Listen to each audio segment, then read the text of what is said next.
Well, let's see here.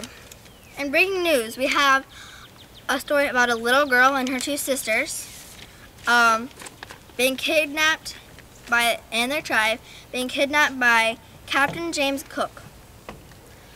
It's about a story about a 9-year-old girl named Anne, and her sisters' names are Elizabeth and Olivia, which are 7 and 5.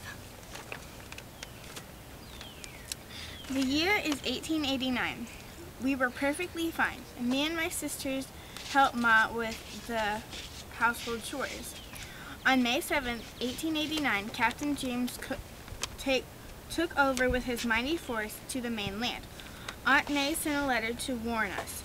My big brother Joe, Pop, and the rest of the men in the tribe prepared for days and days. 2 days before we left home on our journey, we got on a boat. The day they left to the mainland, we were heading toward there, but we didn't make it far before the boat died. We barely made it back to the island, but it was too late. Cook had captured our leader. Pop went over to help, but they had captured him too. Seeing your tribe leader and your father being murdered is like death itself. Mother hid us inside a hollow log.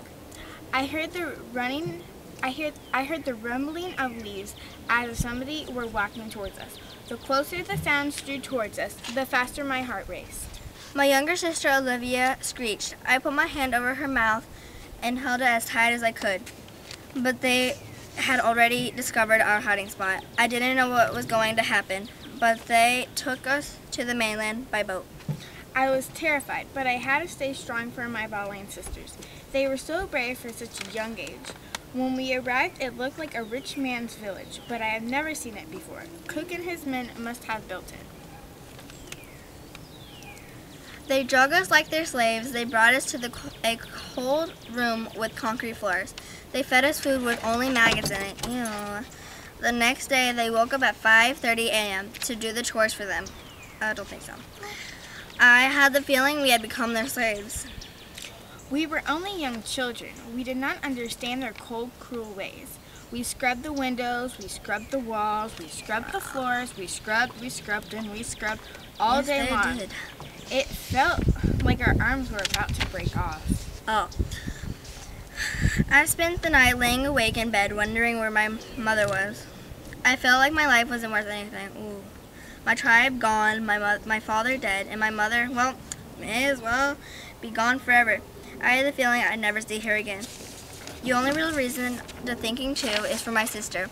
I don't know what they would do without me. Oh, they would probably die. I must live for them. I must fight on until the bitter end. Wow, that's true. That's a heartbreaking story. They actually did live, all 3 of them, but they are orphans. That's a sad story. We need to fight for our land and don't let anyone take it. It's ours. That's all for today.